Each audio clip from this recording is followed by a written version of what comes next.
Welcome to a comparison between the two latest Tamashii Nations Bandai SH Figuarts Black Widow figures.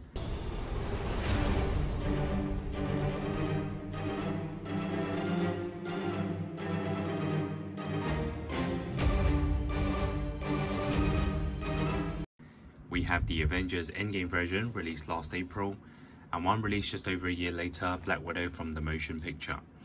So I know some people are still deciding on which SH Figuarts Black Widow to pick up. These are the third and fourth releases following the Age of Ultron and Infinity War versions. But both of these ones are quite similar in terms of the looks and accessories. So let's first talk about the design of the boxes. So the Endgame version has gone for a pretty standard look, which is quite plain and simple, which kind of resembles the Quantum suit. Whereas the solo movie has a lot more going on. You can see pictures on the side of the figure as well as the character, and also the cutout is a logo of Black Widow. So I definitely prefer the solo movie version as the colors really match with the character. So let's unbox both of these figures and then see what's inside.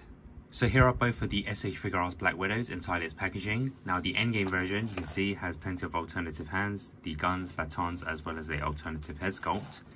Now the solo movie version, they've gone for the same, although it does include an extra pair of hands with the blaster effects, and also there's a dagger as well. But there is no alternative head sculpt on the solo movie version. So here are the two Black Widow figures side by side. Now at first glance they're both quite similar in terms of the design, the mold, just the overall feel of it. But I think they are unique in their own way. So first I'm going to start off with the one on the left, which is the Endgame version. Now you can actually see that the suit design is in a more darker color. Of course we have the red designs on the belt as well as the arms. Her hairstyle, the ponytail, is moved to the front.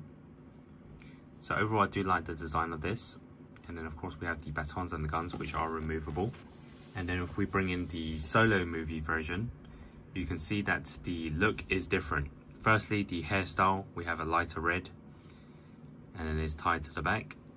The actual face sculpt is different, and of course the suit is different as well. This one has a more shiny and slick look to it, and of course the obvious difference is the gold arms and the belt, which is resembling her comic look.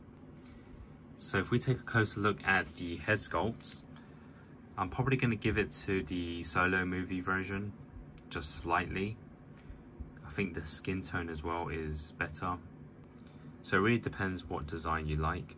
I guess the Endgame version is probably more compatible with the rest of your collection.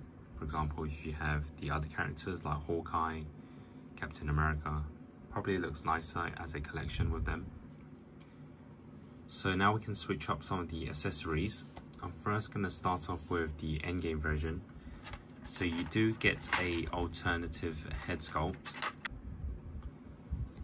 So you just place it on. I'm going to try and test it on the solo movie version, and then I can put on the Endgame version of the head sculpt. Now you can see that the skin tone is different, so it probably doesn't really match, but if you really want to have this hairstyle and pose it around, you can do so. So as well as the alternative head sculpt on the Endgame version, the other differences is the accessories on the solo movie version. So it does include a dagger, which I assume she will be using in the movie at some point. And the other thing is these alternative hands with these blaster effects, which I've put onto the Endgame version. So it's pretty cool to have these as a bonus. So overall I think they're both great figures in their own way. It really depends on what design you like. Maybe you're collecting the Endgame characters, so you prefer that in your collection, or you just like the new look in her solo movie. But of course you maybe want to wait for the Black Widow film first and then decide. But if you already have the Endgame version alone, there's enough variety of poses there with the alternative hands, head sculpts, guns, gun pockets and batons. It is the same for the solo movie version, of course minus the head sculpt, but you do get those extra weapons. So what is your opinion on these SH Figuarts? Is the solo movie version an improvement to the Endgame one, or even worth picking up if you already have the Marvel Legends versions? And what is the best Black Widow SH Figuarts ever released? Let me know in the comments below.